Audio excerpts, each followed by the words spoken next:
muelle italiano de Gaeta llega el cañonero Hernán Cortés, que escolta el yate Azor, donde han hecho su viaje a Italia doña Carmen Polo de Franco, esposa de su excelencia el jefe del Estado, y sus hijos los marqueses de Villaverde, que se dirigirán a la ciudad eterna para realizar las visitas jubilares del Año Santo.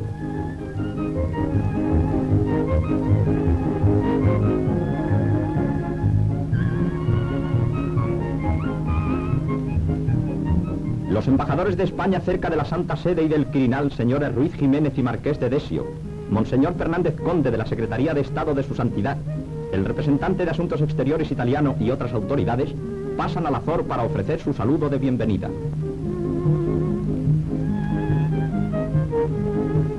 Acompañan a la esposa de su excelencia y a sus hijos, el jefe de la Casa Civil y la marquesa de Huétor de Santillán, el contraalmirante señor Nieto Antúnez, el capellán monseñor Goulart, el subsecretario de Asuntos Exteriores y la condesa de Casa Real.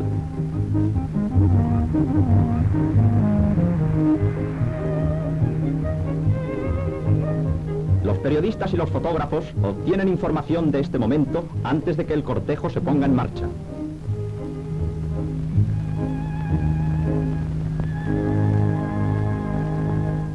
Desde el instante de la llegada a Roma, se exterioriza la simpatía y el cariño con que son acogidos los ilustres visitantes. En el concurso hípico internacional, fiesta social del máximo abolengo a la que concurren las más distinguidas personalidades, y sin previa noticia de la presencia en este acto de la hija del generalísimo, al ser descubierta, fue el centro de un espontáneo y encendido homenaje de adhesión y afecto.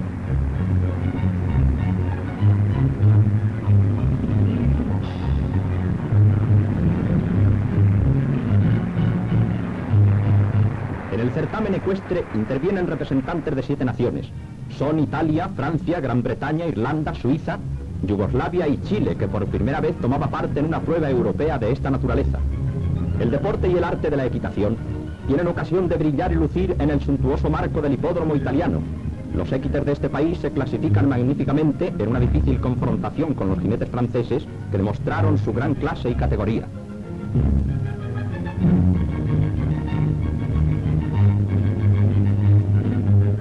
Al terminar el concurso, la marquesa de Villaverde es solicitada para que haga entrega de los trofeos a los ganadores, y así el certamen hípico se transforma en una prueba de pleitesía y de romana gentileza hacia la hija del generalísimo, que reparte los premios con la mejor gracia española.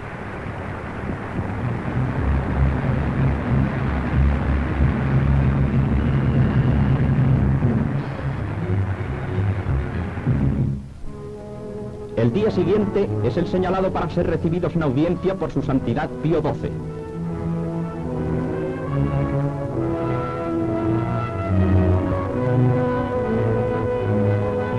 Con el séquito y acompañantes se dirigen a la biblioteca privada del Santo Padre. Así se renueva la fidelidad de nuestro pueblo a la silla pontificia y se pide la bendición para todos los españoles.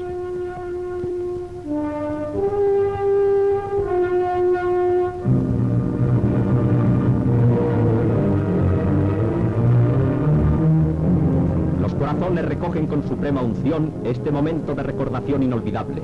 El Santo Padre imparte su bendición. Después de la conmovedora audiencia, todos abandonan los salones del Palacio Vaticano, donde rinden los honores reservados a las esposas de los jefes de Estado, la Guardia Suiza, la Guardia Palatina y la Guardia Noble de su Santidad.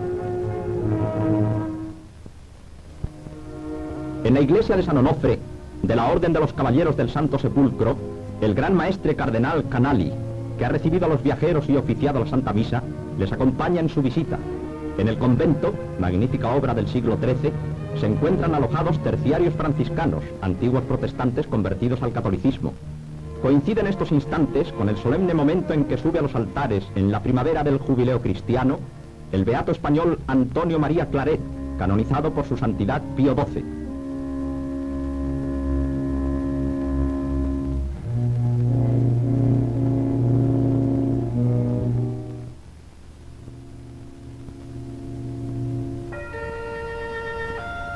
En la Basílica de San Pedro son acogidos cariñosamente por todos los peregrinos españoles y extranjeros. Después de entrar por la Puerta Santa, la comitiva se dirige a la Capilla del Santísimo para orar en ella. Las manifestaciones de cordialidad popular se renuevan a su paso. En San Pablo Extramuros, la presencia de los visitantes coincide también con una peregrinación española.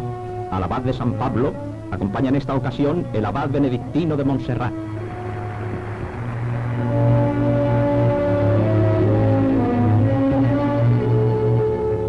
Con motivo de la feliz coyuntura, al cristiano fervor de los rezos sucede la contemplación de las obras de arte y de las reliquias que encierra este venerable templo.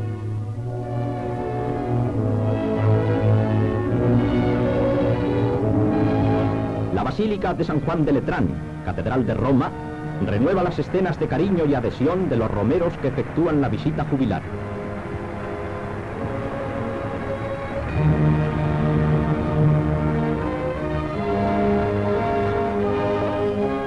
Y llegan a la Basílica de Santa María la Mayor, cuya puerta santa fue abierta el 24 de diciembre de 1949 por el cardenal Verde, con el martillo regalado por su excelencia el generalísimo.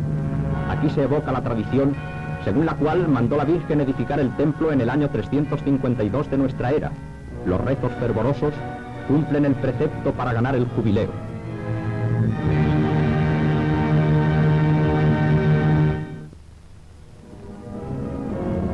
Otra jornada memorable, la visita a la institución española de las Damas Apostólicas del Sagrado Corazón.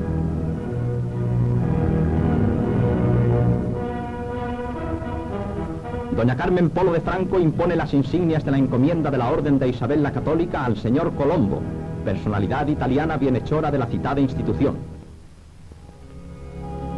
España está presente en Roma, madre de ciudades y casa común de los católicos, cuando se eleva a los altares a un santo como el Padre Claret. Es esta la primera y única canonización de un español en el 25 Año Santo, y miles de peregrinos acuden con tal motivo a la basílica. Más de 100.000 se hallan congregados en San Pedro. Se habla en castellano y lucen las mujeres la gracia de la mantilla.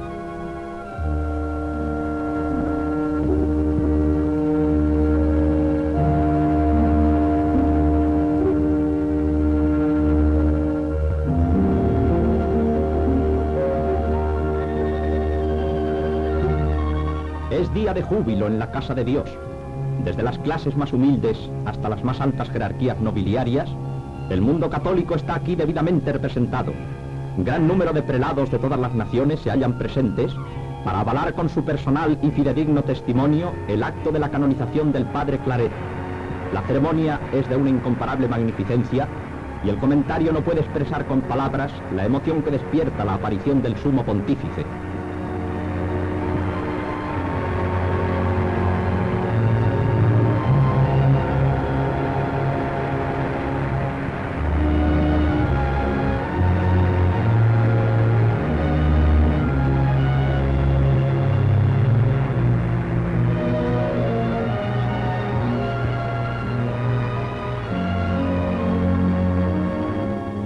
En la misa papal actúan los cardenales Tisserand, Bruno y Canestri, con Monseñor Canali y Monseñor Mercanti como diáconos de honor. El abogado de la canonización pide a su santidad que sea inscrito en el catálogo de los santos el bienaventurado Antonio María Claret y que sea venerado por todos los fieles. Se invoca la asistencia del Espíritu Santo, fuente de luz y de sabiduría. Terminada la oración, su santidad Pío XII pronuncia la solemne fórmula y enaltece después las virtudes de San Antonio María Claret, la figura más sobresaliente de los predicadores del siglo pasado.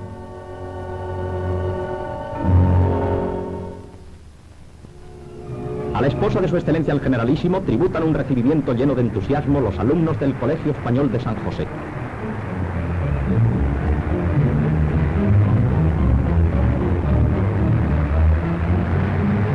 En la capilla se celebró un acto eucarístico que fue oficiado por el patriarca de las Indias Occidentales y obispo de Madrid-Alcalá, doctor Eijo Garay. Después de haber rezado una oración a la Virgen por España, su caudillo y su gobierno, y de haber hablado con cariñosas frases el rector del colegio, padre Jaime Flores, la esposa del jefe del Estado español tiene ocasión de comprobar una vez más el patriotismo y el afecto de cuantos la rodean.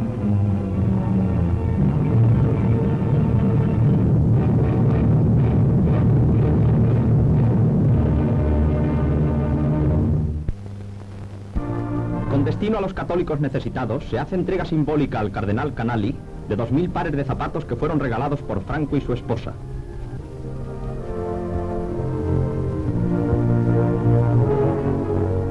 En el almacén de donativos se examinaron las cajas que contenían la donación muy agradecida por la Santa Sede.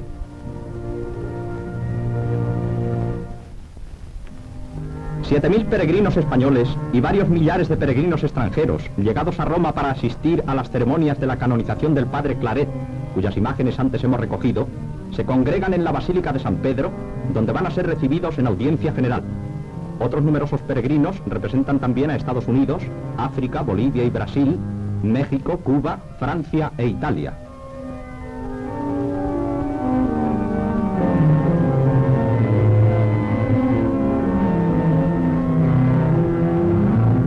En la hora del mediodía, entre cánticos católicos, vítores y aplausos, el Santo Padre recibe la pleitesía de millares de fieles.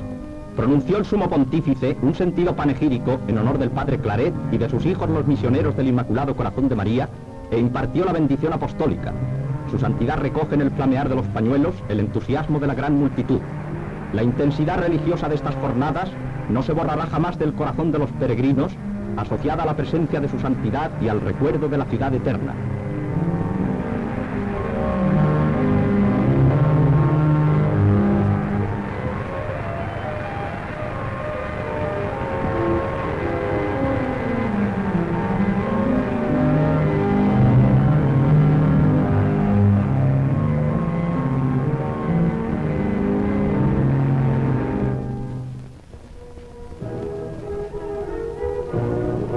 Unos paisajes admirables rodean en Tívoli el famoso templo de la Sibila Tiburquina y los jardines de la Villa del Este.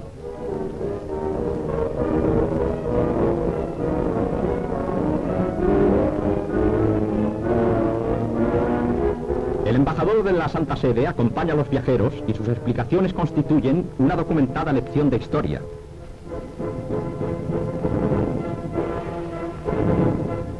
Hay tregua para descansar, para deleitarse con la maravilla del panorama y para captar las fotografías que constituyen permanente recuerdo de las excursiones.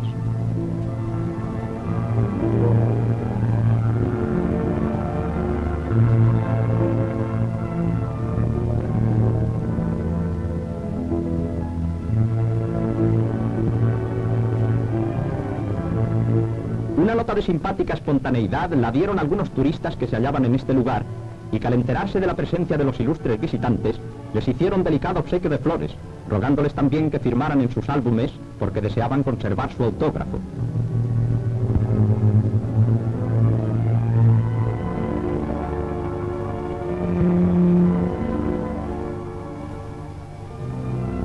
El almuerzo transcurrió muy cordialmente, admirando también los humildes y bellos productos de artesanía de este lugar.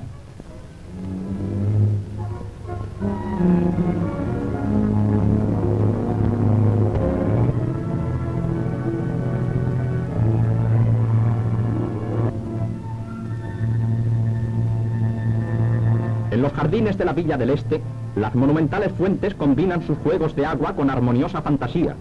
Fue construida esta villa por Pirro Ligorio en 1550 y destinada al cardenal Hipólito de Este. Los jardines están dispuestos en terrazas simétricas cubiertas de espléndida vegetación.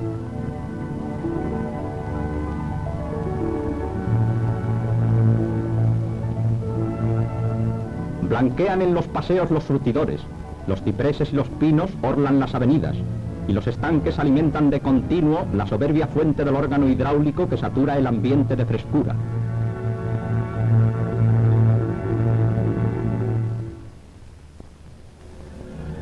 En el Palacio de la Embajada de España en el Vaticano, constituye un acontecimiento solemne la recepción dada en honor de la esposa de su excelencia el Generalísimo.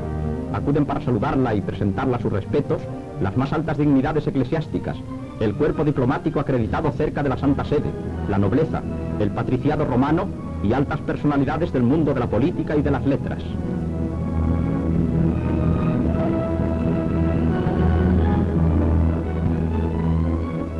El embajador señor Ruiz Jiménez y señora van haciendo las presentaciones de los invitados que ascienden a 900.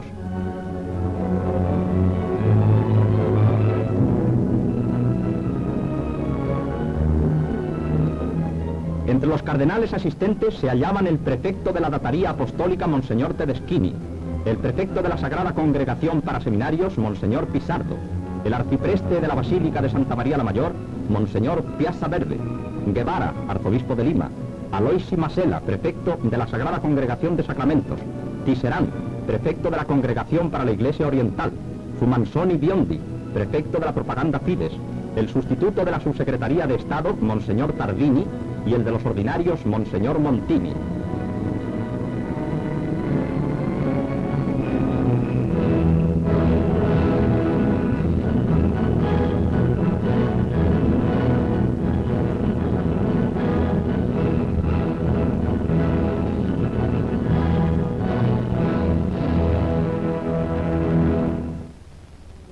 En el Palacio de España, doña Carmen Polo de Franco recibe una representación de las madres, viudas y huérfanos de los voluntarios italianos caídos en España durante la cruzada. Fueron presentados a la ilustre dama por el teniente coronel Angosto, agregado militar de la Embajada Española cerca del Quirinal. Con las personalidades de su séquito, los viajeros visitan las catacumbas de San Calixto, después de haber atravesado la Vía Apia. Ofició una misa en la cripta de los papas el padre Burlat. También en este señalado lugar de la cristiandad, los padres salesianos encargados de su custodia ofrecieron a doña Carmen Polo de Franco una cruz de honor, recuerdo de Santa Cecilia y San Calixto, y muchos peregrinos que se encontraban en aquel lugar acogieron con muestras de cariño la presencia de los ilustres visitantes.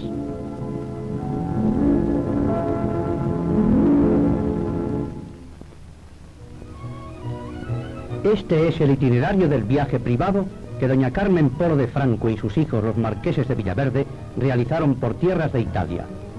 Riccioni, playa de moda en el Adriático, es la primera etapa a la salida de Roma.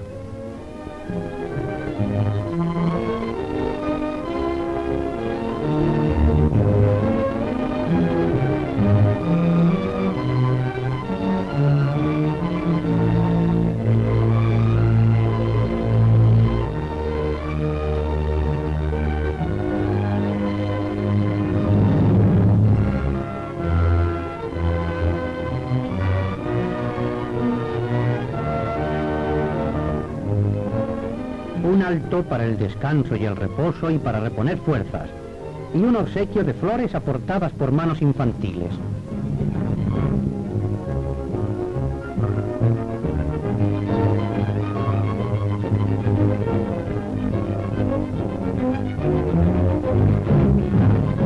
Nuevas pruebas de la simpatía y del afecto con que son acogidos los viajeros. En las cercanías de Rávena se alza uno de los más hermosos ejemplares de basílica cristiana primitiva, San Apolinare in Classe. Fue mandado a edificar por Julián Argentario y se consagró en el 549. La floresta que se extiende alrededor de estas columnas con capiteles bizantinos fue cantada por Dante y por Byron.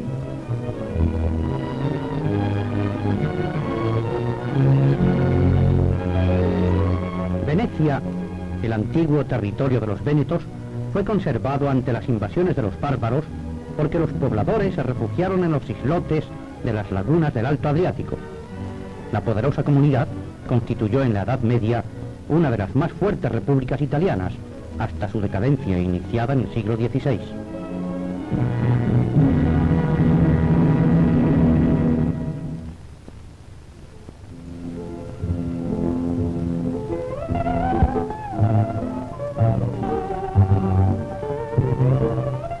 La plaza de San Marcos, sala de mármol, cerrada por la basílica y por las procuratie, forman con la piazzetta colindante uno de los conjuntos más sugestivos del mundo. Miles de recuerdos de los enamorados, asociados a los viajes de boda, se conservan en la poética costumbre de dar de comer a las palomas.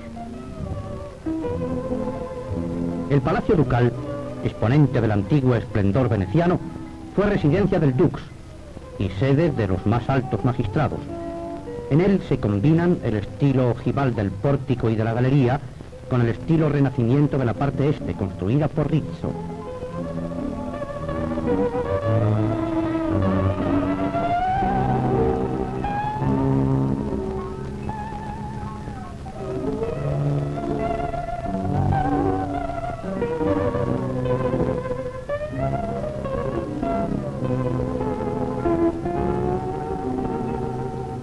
La famosa Basílica de San Marcos, construida para conservar el cuerpo del santo traído desde Alejandría, es uno de los más hermosos ejemplares de la arquitectura bizantina.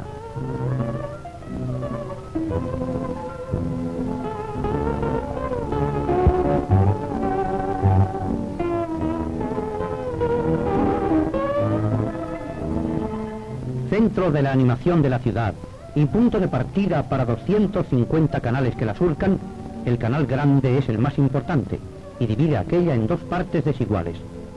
Esta arteria principal está bordeada por centenares de marmóreos palacios, donde se hallan representados todos los estilos, desde el siglo XII al XVIII. El recorrido bajo los arcos de los puentes ofrece una serie continua de vistas de imponderable belleza.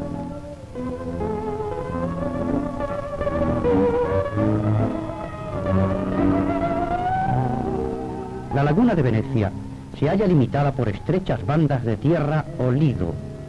Surcar sus aguas equivale a captar puntos de vista excelentes para sorprender las notas más pintorescas del paisaje.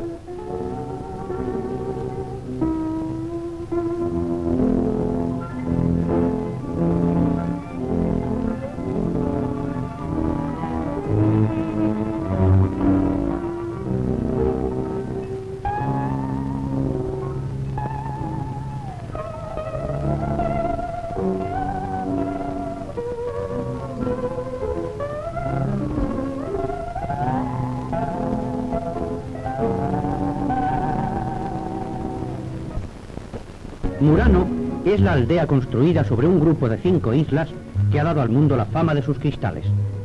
En el Museo Vetrario se halla una de las más importantes y admirables colecciones de cristalería. No solamente se fabrican en Murano las vidrieras artísticas, sino toda clase de objetos de cristal. Una visita a estos centros de producción nos pone en contacto con la más fina estilización artesana, un trabajo donde a la perfección técnica se unen los altos valores artísticos.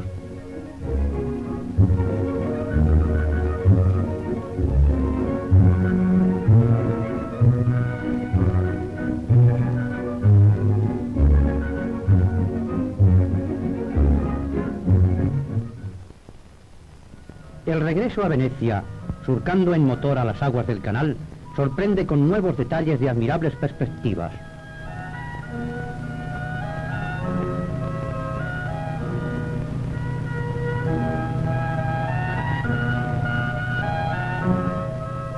En Bolonia, al pie de los Apeninos, con sus torres medievales y sus iglesias románicas y góticas, se levanta el Colegio de España en la vía de su nombre.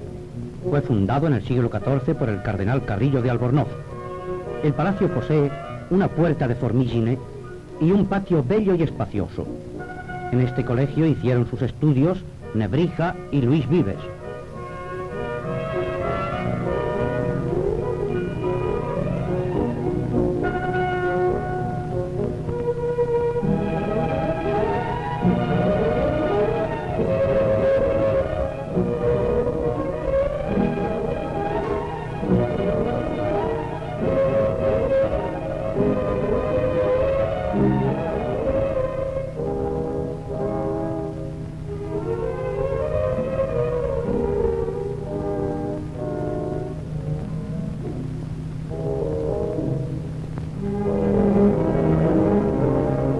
Los estudiantes del Colegio Mayor de San Clemente de los Españoles, para festejar la presencia del Marqués de Villaverde y con arreglo a la usanza y tradición del centro, celebran una simpática ceremonia nombrándole su compañero de honor.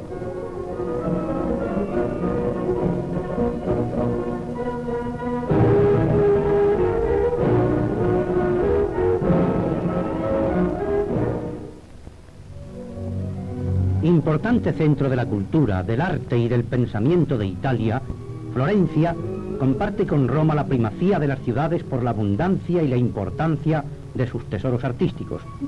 Particularmente en el siglo XV, bajo el señorío de los Médicis, las artes alcanzaron un esplendor sin par.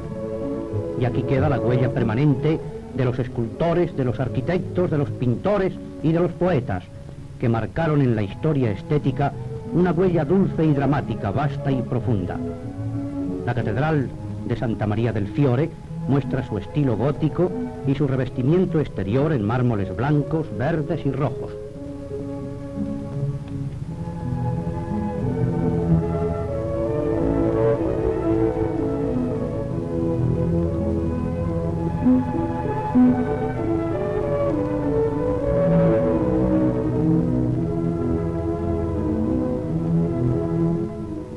Cuna del Renacimiento, capital del Gran Ducado de Toscana bajo la Casa de Lorena, y siempre centro de un encanto, de una elegancia y de un estilo inolvidable, la ciudad tiene categoría de auténtico museo.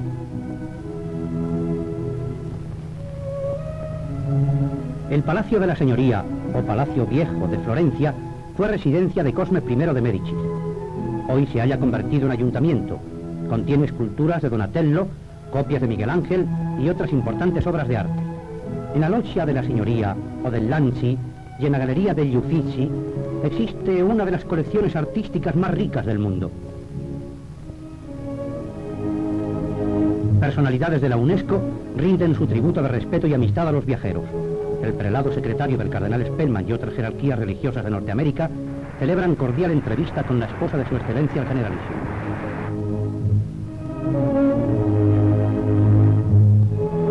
Los más enternecedores recuerdos de San Francisco los hallamos en Asís. Primero, en el valle del Monte Subasio. Aquí floreció la austera vida de piedad y de caridad del Poverello, a quien el Papa Inocencio III aprobó la regla, fundada en la más absoluta pobreza y en el amor y en la fraternidad.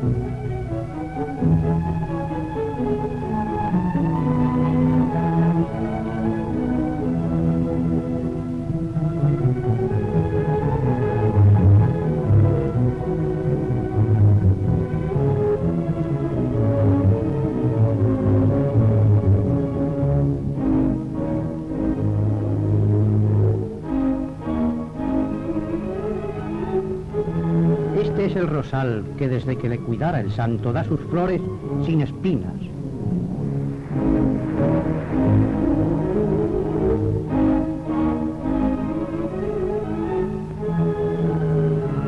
San Damiano, antiguo oratorio, en donde el crucifijo del siglo XII habló a San Francisco y donde se encuentra el sepulcro del santo.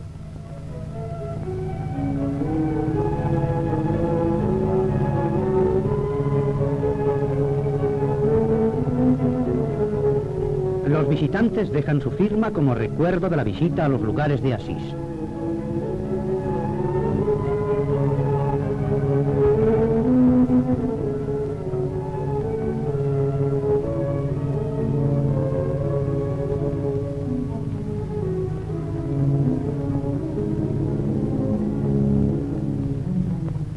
Tanto el convento como los paisajes que la rodean impresionan vivamente a los viajeros.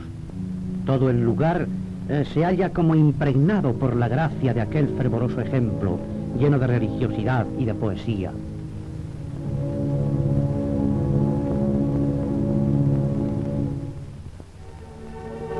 Nápoles nos pone en contacto con la belleza del Golfo y la imponente mole del Vesubio. Se extiende esta ciudad fascinadora al pie de los campos flegrenses, además de la importancia de su puerto y de la riqueza de sus tesoros artísticos. El panorama que inspiró las églogas de Virgilio y que no pudo curar la melancolía de Leopardi constituye un gozo permanente para la mirada que no se cansa ni se sacia de admirar los encantos de la naturaleza.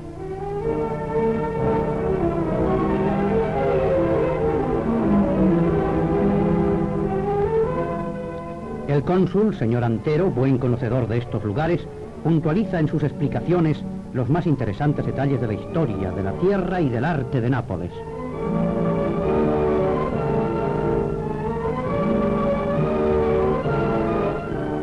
En el lugar más elevado de los contornos inmediatos a Nápoles se halla el convento de la Orden de la Camándula, una de las ramas de la gran familia religiosa de los benedictinos, cuya fundación se debe a San Romualdo a fines del siglo X. Estos frailes unen la vida eremítica de los monjes del Oriente y de los padres del desierto con la cenobítica de los monjes occidentales.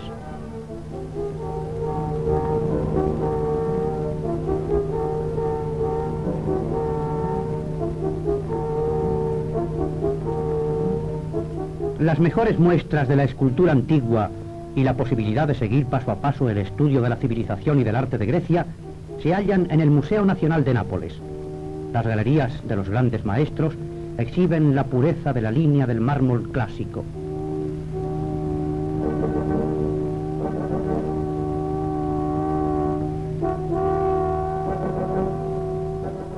En la sala de los mosaicos de Pompeya figura, entre otros, la batalla de Alejandro contra Darío. La Pinacoteca nos muestra su gran riqueza pictórica con obras de fama universal.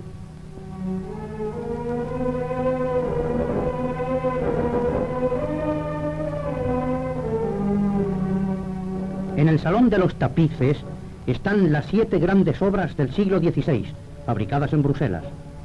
Sobre su trama y su urdimbre se animan con soberbios caracteres los episodios de la batalla de Pavía.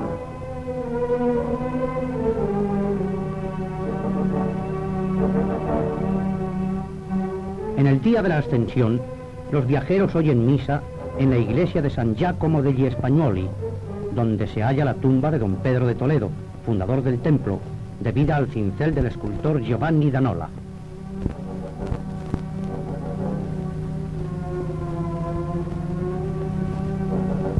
Al salir de la iglesia española de Nápoles, nuevas muestras de adhesión y de simpatía saludan la presencia de los visitantes. En el cañonero Hernán Cortés se celebra a bordo la misa en el día de la Ascensión. El santo sacrificio en la cubierta del barco encierra una gran emoción.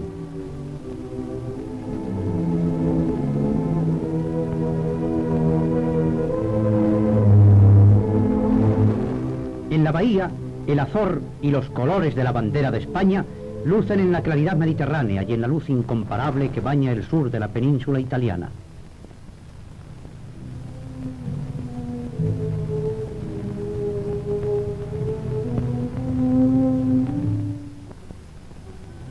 Sepultada por la erupción del año 79 después de Jesucristo y solo en parte desescombrada, Pompeya, una de las ciudades de la Campania cubiertas totalmente por la lava del volcán, brinda a los turistas el espectáculo del tiempo detenido y les revela la existencia de los pobladores de hace 19 siglos.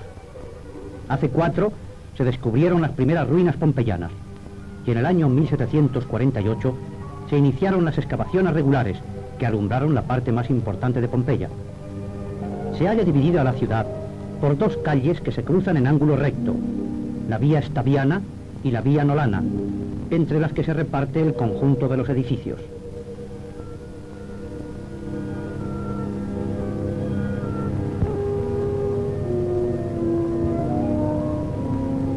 La erupción del Vesubio la cubrió con una capa de lapili y después con otra de ceniza. Hoy se pueden reconocer perfectamente las casas y las tiendas y admirar sus fuentes y estatuas, las ruinas de sus templos, los objetos de uso doméstico, las pinturas, los mosaicos y los estucos. El anfiteatro, con la cávea dividida en 3 órdenes de gradas y capacidad para 12.000 personas. La costa de Sorrento nos asoma a un admirable paisaje de eterna primavera, que es un lugar encantador en cualquier época del año. Amalfi, a la entrada del Valle de los Molini, nos abre su catedral. La fachada es de 1204 y el campanario, de líneas románicas en la base y de árabe normandas en la altura. El pórtico es ojival. La puerta, de bronce, fue fundida en Constantinopla. En su claustro, coronado por arcos ojivales, se halla instalado un interesante museo.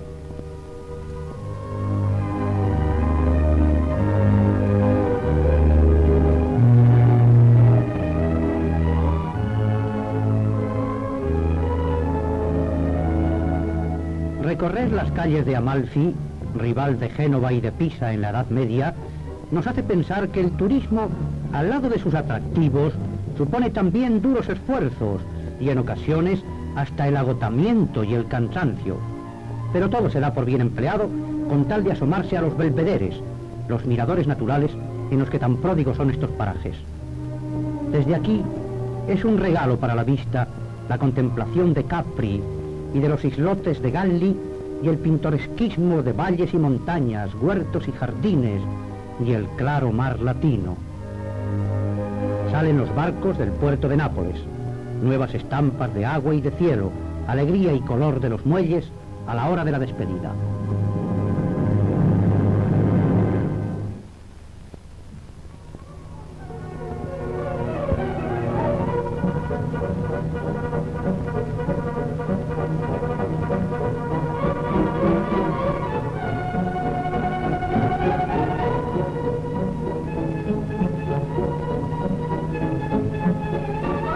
El timón del Azor es el mejor emplazamiento para los objetivos de las cámaras cinematográficas y de las máquinas tomadistas.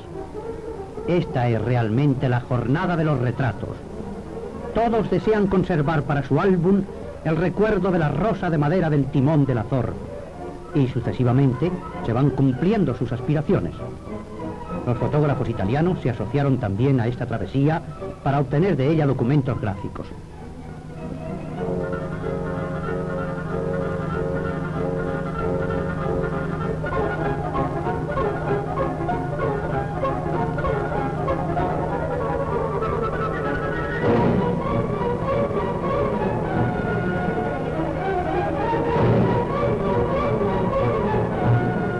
A bordo se desarrollan las lecciones en el manejo de las máquinas. Estos son cursillos intensivos, acompañados de los correspondientes ejercicios prácticos. A veces, a pesar del cuidado puesto por profesores y alumnos, la mecánica falla, la realidad no corresponde a los deseos y los carretes se velan. Nadie se ve libre de los misteriosos imponderables.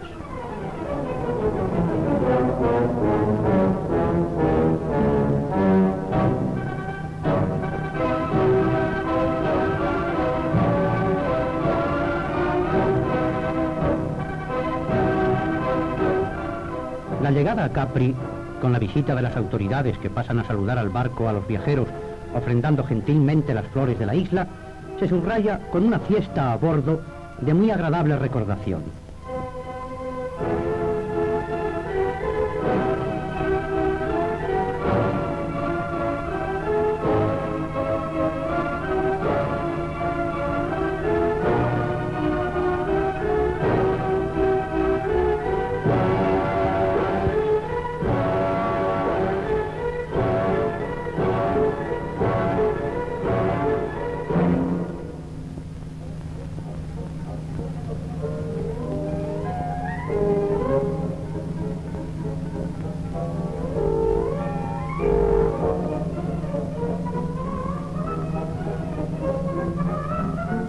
Pero esto solo fue una tregua en las etapas del trayecto. Esperaba a los viajeros la isla, con su costa erizada de rocas y adornada de grutas de formas fantásticas, acariciada por el aire puro y estallante de lujosa vegetación. Se ha llamado a Capri el sueño del mundo. La excursión que en ella se realiza permite comprobar sus indudables atractivos y también el afecto y el cariño que a los recién llegados dispensan sus pobladores. Los operadores que rodaron estas imágenes lamentan no haber podido recoger el emocionante momento en que los marqueses de Villaverde fueron cubiertos por una lluvia de flores, con exclamaciones cariñosas y votos de felicidad. ¡Auguri, auguri, auguri!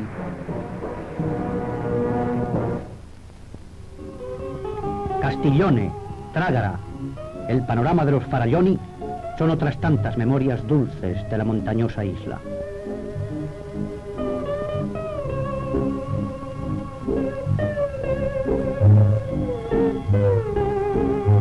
La pareja feliz saborea la delicia de este rincón encantador.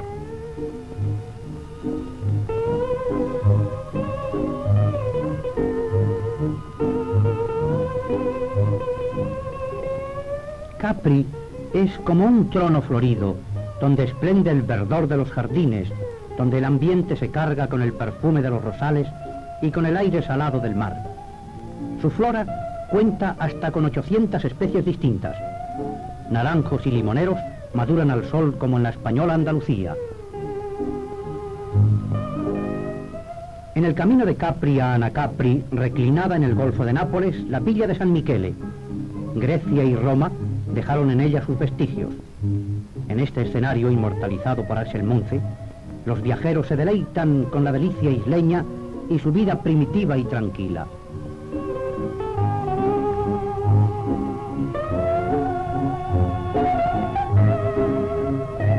Frente a la dureza de las rocas se extienden la claridad del cielo y el verdor del mar.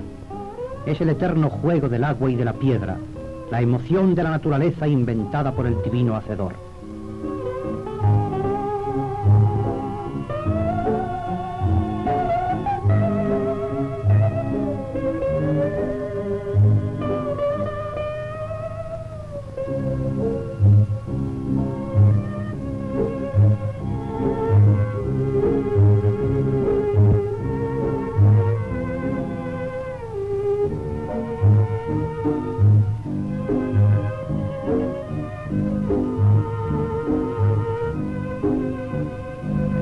La condición humana ratifica el aliento del soplo divino cuando el alma, después de extasiarse con la hermosura de la creación, reza o piensa o sueña. Pasan los barcos, las nubes y las sombras, todo es mudable sobre la tierra, pero la belleza y la verdad permanecen en la felicidad cristiana de los seres con el recuerdo y con el amor.